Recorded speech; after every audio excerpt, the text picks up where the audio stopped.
So, before we jump into this heavy topic, I think we should introduce ourselves properly, because conversations about politics often sound louder when you don't know who's speaking and quieter when you understand where they're coming from.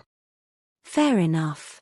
I'm Maya, someone who used to avoid politics completely because it felt toxic, confusing, and honestly exhausting, but slowly realized that ignoring it doesn't make it disappear, it just makes you unaware.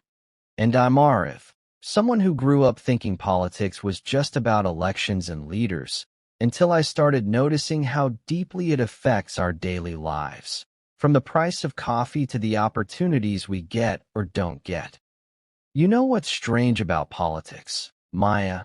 It's that almost everyone has an opinion about it, yet very few people actually take the time to understand it deeply, and even fewer are willing to question their own beliefs once they've chosen a side.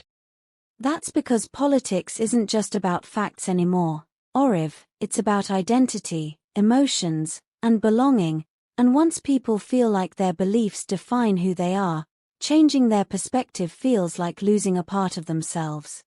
And maybe that's why discussions turn into arguments so quickly, because instead of exchanging ideas, people feel like they're defending their existence, which makes every conversation intense, personal, and sometimes even hostile. I used to think staying neutral was the smartest thing to do, because it kept me away from conflict, but then I realized that neutrality often benefits the system that's already in power, because silence doesn't challenge anything.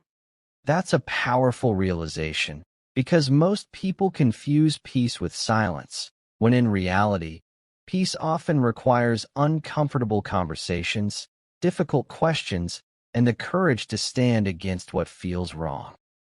But here's the problem, Oriv, even when people want to speak up, they don't know where to start, because politics feels like a complex maze of history, policies, and hidden agendas, and it's easy to feel overwhelmed.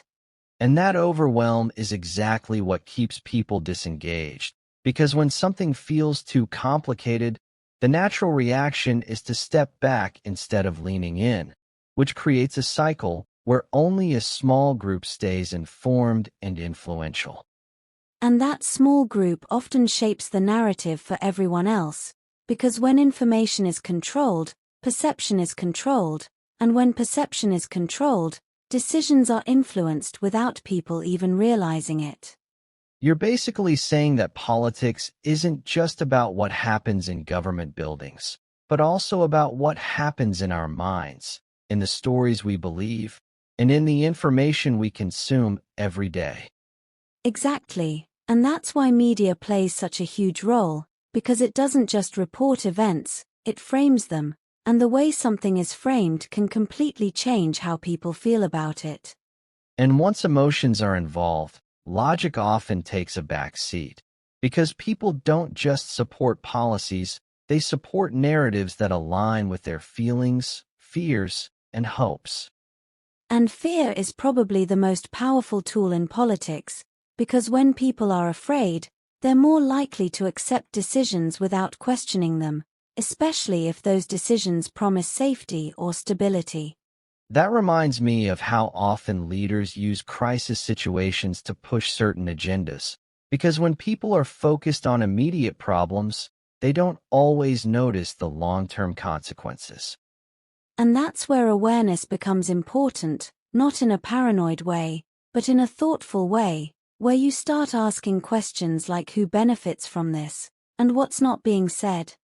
But asking questions requires curiosity, and curiosity requires time, which most people feel they don't have, especially in a world where everything is fast-paced and attention spans are shrinking.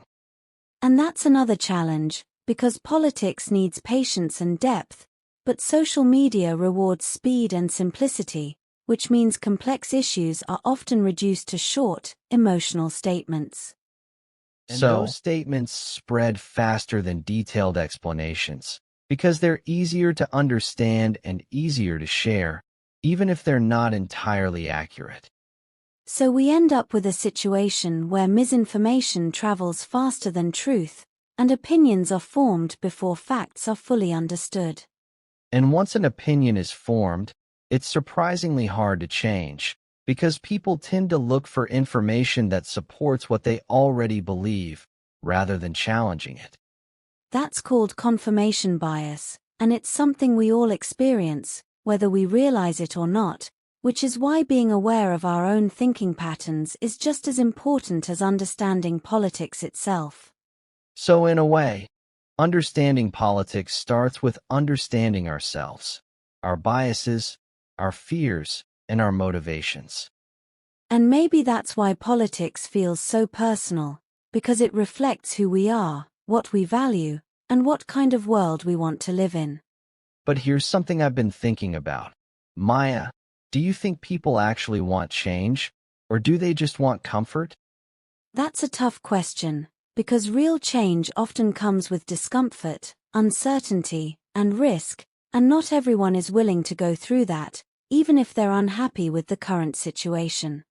So sometimes people choose stability over progress, even if that stability isn't ideal, because it feels safer than the unknown. And that's where leadership becomes important, because good leaders don't just promise comfort, they prepare people for change, and they help them navigate uncertainty. But how do we recognize good leadership when so much of what we see is influenced by branding, marketing, and carefully crafted public images? Maybe by focusing less on what leaders say and more on what they do, because actions reveal priorities, and priorities reveal intentions. And maybe by listening to different perspectives instead of staying in one echo chamber, because truth often lies somewhere in between extremes. That's easier said than done, though, because stepping out of your comfort zone means exposing yourself to ideas that might challenge you, and not everyone is ready for that. But growth never happens inside comfort zones, whether it's personal or political. Exactly, and maybe that's the real takeaway from all of this. Politics isn't just about governments and policies, it's about awareness, responsibility, and the willingness to think critically. So maybe the question isn't, do you like politics? But are you willing to understand the system that shapes your life? Because ignoring it doesn't make you free, it just makes you uninformed. Think about it.